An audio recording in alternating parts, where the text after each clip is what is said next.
Hi, today I will be talking to you about blood and platelet donations. This is an important matter to me because I would have lost one of my sons if it wasn't for people donating their platelets.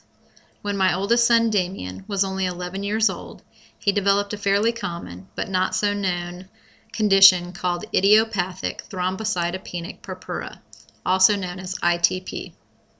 One Sunday when our family was out playing by our pool, my son came up to me and showed me a huge black mark on his side that was the size of a softball and pure black. Of course, having 3 sons, I assumed it was a bruise from him horseplaying.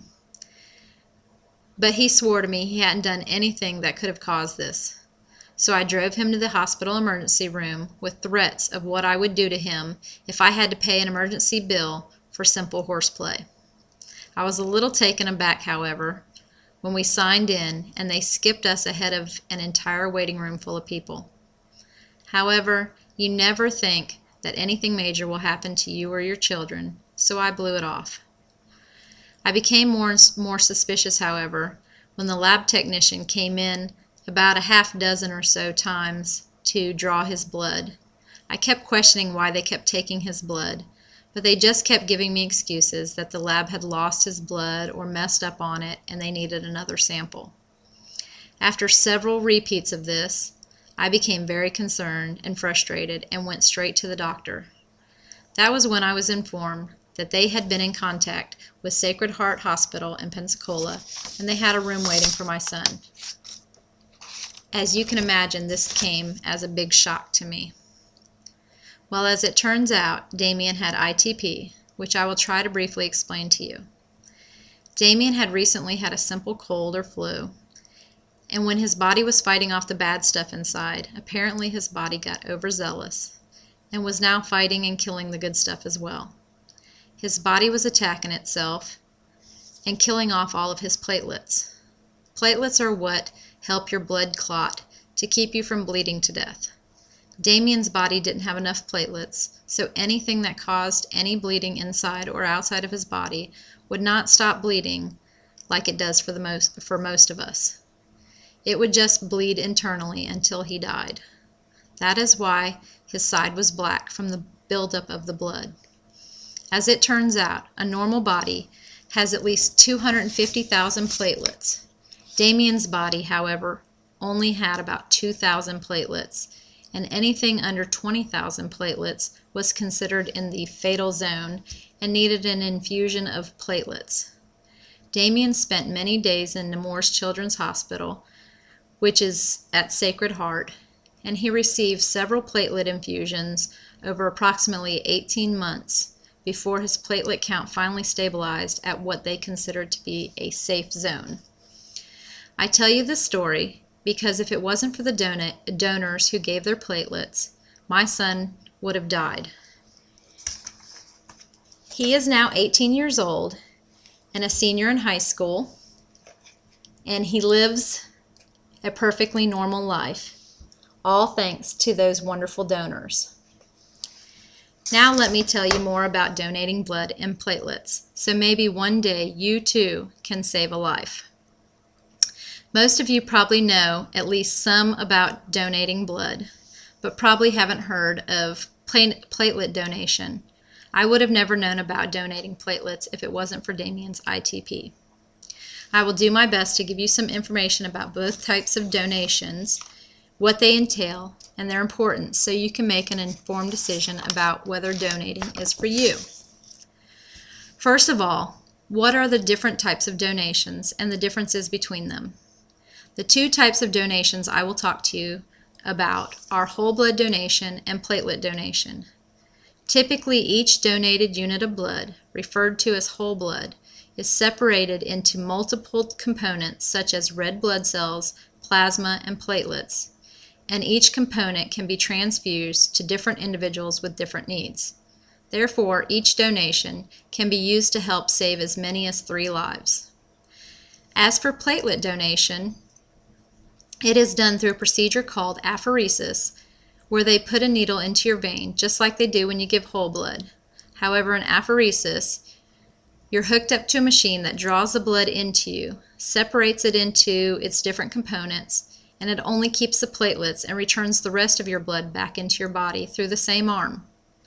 One of the differences in the two types of donations is the length of time for donation.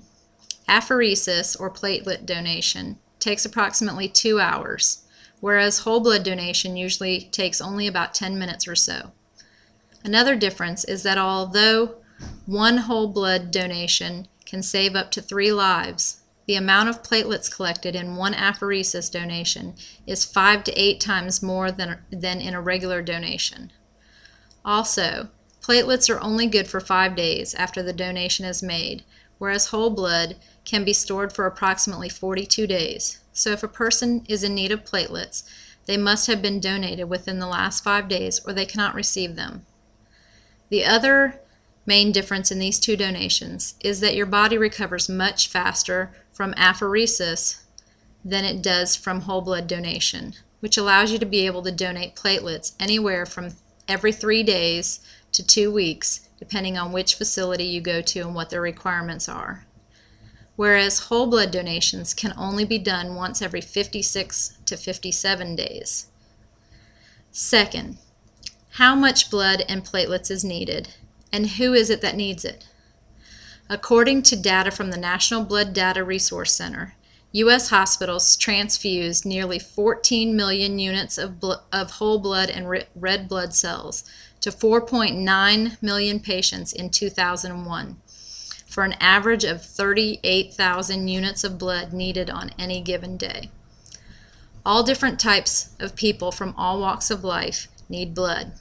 Accident and burn victims, surgeries, transplants, women with complications during childbirth, newborns and premature babies, to name a few. Platelets are needed by children and adults with life-threatening illnesses such as leukemia, aplastic anemia, cancer, and other diseases of the blood, such as my son Damien's ITP. All blood types are needed. However, people with O negative are particularly in demand because they are the universal donor. Third, what does it require of you, and what can you do to help? If you meet the criteria to donate whole blood, which is you're HIV negative, you're in good health, and you have no high-risk behaviors, it is likely that you meet the criteria for donating platelets. There are hospitals and blood donation centers everywhere in every town that will be glad to help you with your donation or just give you more information if you're interested. You do not need an appointment. You just show up during their normal business hours, fill out some paperwork, they'll take your temperature and check your iron levels, and then you donate. They always have televisions for you to watch, and will even put on a movie of your choice if you are there for apheresis, since the process takes a little longer. Or you can simply read a book like I do. Blood drives hosted by companies, schools, places of worship, and civics organizations supply half of all the blood donations across the U.S. And any company, community organization, place of worship, or individual may contact their local community blood center to host a blood drive. So for those of you that have said you are involved in your church and its activities, you might want to look into setting one of these up for your church. I know my church usually has the Bay Medical bus come out to our church every other month, and the bus stays there all day, ready for anyone willing to donate. It's a great thing that gets many people involved and helps so many ill or hurt individuals in need. So, I've told you a little bit about why blood is needed, who needs it, and what it takes to give blood, and about the different ways you can donate. I've also told you a true story about a loved one of mine who would have died had it not been for someone taking the time to donate. Remember, that story could one day be your child, your mother, your best friend, or even you. Wouldn't you like to know that when the time comes that someone you know needs blood or platelets, that people out there cared enough to give them?